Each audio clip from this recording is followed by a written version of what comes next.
There was a lot of action going on, but obviously we're only a part of one. Obviously trading TJ to the Vikings. First of all, I want to publicly express my appreciation for everything that TJ did for us. He's a good, productive football player for us, and we had a great relationship since I've been here. And wish him all the best. Besides when we're playing him going forward, but he was a good player for us. And all the moves that we make really is they're well thought out. It's strictly the best interest of the football team, and that is it. Nothing's impulse, nothing is knee jerk, and we're really well thought out, well planned, and we strive to be the best we can, and as adept as possible with all the tough decisions that we have to make for the present and future of our football team, and I do think that this move was reflective of that. Just regarding just kind of some of the backdrop is that it really kind of came kind of quick in terms of I want to say maybe Dave. I ran into Dave on Friday, and I said it was like is any action going on? And no one called me. I hadn't made any calls as of Friday. Then it kind of heated up over the weekend. It just got a lot of calls, but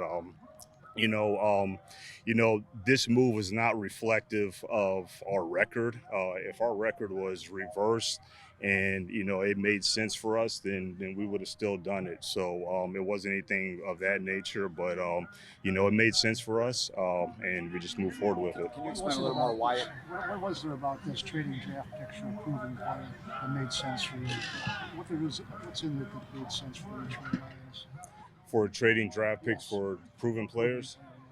Yeah, well, I mean, for them, it made sense for them. It made sense for us. Everybody's got a different case. Everybody's got a different circumstance. People are in different windows. I totally get that. The thing about the trade deadline is that when it happens, it's the regular season right now. So players being acquired, that's exciting.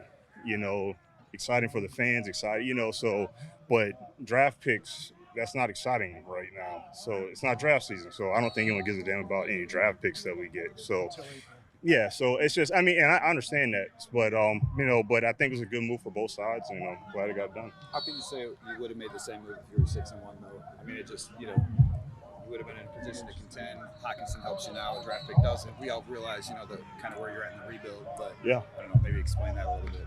Yeah, just like I said, I think that we've proven that our offense can score a lot of points, and I'm sure that he was a part of it. But the deal would have made sense. It was not based on record whatsoever. I think it was a good deal for the future of our team, and that's my job. Is I always got to have a laser focus not only in the current but also the future, and that's what I did, and it just made sense for us. Brad, did you trade him because you didn't think you would want to pay him what it would take to keep him?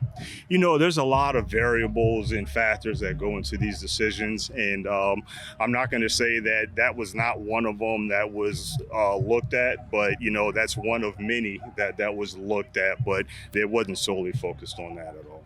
When you're building a roster, you're trying to acquire young, proven talent. TJ's 25. Yeah. So how does that decision weigh as you're rebuilding when you seemingly have a foundational piece, or however you want to call it, in place? How do you trade away that when you're trying to build that? Well, you said it. We're still, and multiple people have already said it, we're still in the build phase. So, with the capital that we received back from a compensation standpoint, I just think it made a lot of sense for us to continue on this build. Hey, Brian, if you're still in the build phase, and I think people probably realize that by what you did in free agency and the draft as well. Yeah. So what is the timeline now then? When could fans actually expect this team to get out of the build phase and actually make the postseason? Because you probably think next year you might have to draft a quarterback. Yeah. Well, that's a good question.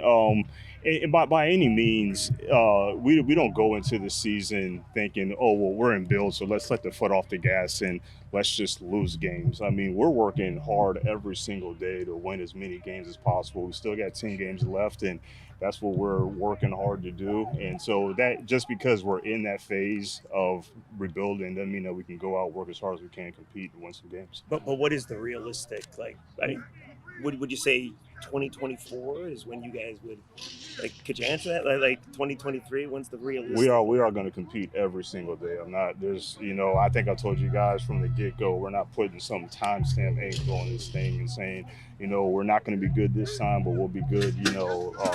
We're working at it every single day. We're scouring the waiver wire of the league, looking at potential opportunities that might make sense to bolster our roster, and that's what we continue to do. This is the second major deal you've made with Kwesi. Yeah. In his first few months. Just why is it so easy to work with him? Well, I have a lot of respect for Kwesi. I think he's very intelligent, very forward-thinking, and I think we both have the mindset of the whole trading within the division is. I think in our minds, it's a little archaic way of thinking. Like when we make these kind of decisions, I'm totally at peace of, like I said, TJ's a good football player, and the next time we play him, he'll still be a good football player, and so he'll make a play or make some plays and score a touchdown or whatever he does, and yeah, the camera will be in my face and I'll look at it and I'll wave, and that's just it. But all those things, we talk about, and I think we're very similar when it comes to that, and he understands that, yeah, he got a good football player, but we didn't give him away for free either, so works both ways. Do you have Last to, one, do guys. you have to The convince TJ. ownership on moves like this? We discuss everything with ownership on any big move. So, I think you've already heard that we're a very collaborative group, and open communications is at the utmost. So, communicate with ownership. Dan and I talk all the time, and yeah. The reason I bring that up is because Sheila had come out a couple of weeks ago and said that she was very frustrated about what was going on. How does this maybe ease some of that or help some of that? Where is it? Well, whenever you lose, it's always frustrating. So, and again, just like I said, we didn't acquire a player. We actually traded a good football player away. But, Sheila understands, where we're at the football team, and we communicate with that. We communicate with her about that all the time, and she understands what we're doing for the future. Regardless of what Is there else, any indication that they wanted out or were be somewhere else? Yeah, we've had discussions with his reps, but his team never said that they wanted him to get out of here. And I know that TJ expressed to me that he liked it here. We had a great talk over the summer about a lot of different things about, and he expressed how much he liked it here. And like I said, we've always had a good relationship, so it wasn't anything of that.